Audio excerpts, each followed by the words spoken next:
Buyurur ki Allah onları nimetlerle imtihan edir. Onu ucaldır, hürmetle ucaldır ve deyir. Feyegulu deyir. Rabbi ekrameni. Mənim Allahım məni ikram etdi, məni izzətli etdi, məni digərlərindən fərqləndirdi, məni digərlərindən üstün etdi, şərəfli etdi. Niyə? Çünki məni cəmiyyət içində hörmətli və mənə öz nemətlərindən verir. Baxın, ayədə İdə məbtələhu, o zaman ki Allah onları imtihan etmək üçün bunu verir. Deməli, varlı qürurlanmamalıdır və ya güzaranı yaxşı olan insan, borcu xərci olmayan insan, çətinliyi olmayan insan, maddi sıxıntısı olmayan insan heç vaxt qürurlanmamalıdır ki Allah məni əkrəməni, məni kəramətli edib, məni üstün edib,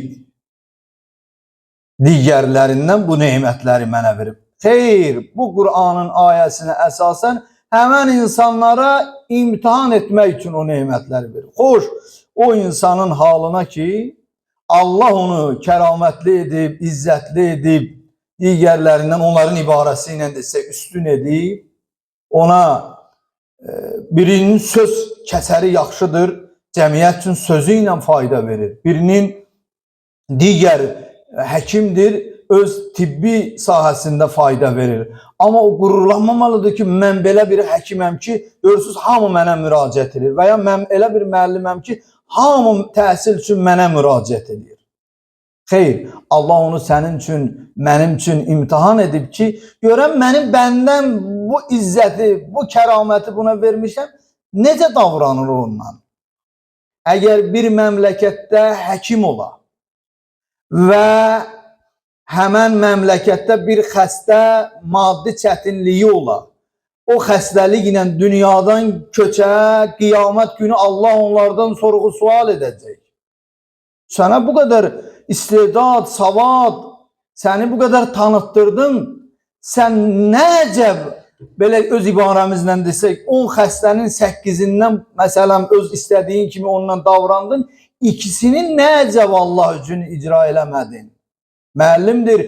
Əgər bir savadlı müəllim varsa bir məmləkətdə, əgər orada imkansızlıqdan bir uşaq təhsilsiz və savadsız yetişirsə, qiyamət günü həmən müəllimdən Allah hesab kitab alacaq. Bir məmləkətdə ruhani varsa, əgər öz sözünü yalnız məni apar, pul ver mənə danışım. İndi biri də pula verə bilmir, onu aparıb danışdıran yoxdur. O cəmiyyət dinsiz, cahil dünyadan köçəcəksə Allah onun yaxasından məcazi mənada yapışacaq.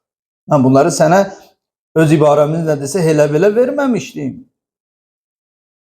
Düşünmə, səni üstün qərar vermişdim. Mən bunu imtihan üçün sənə vermişdim.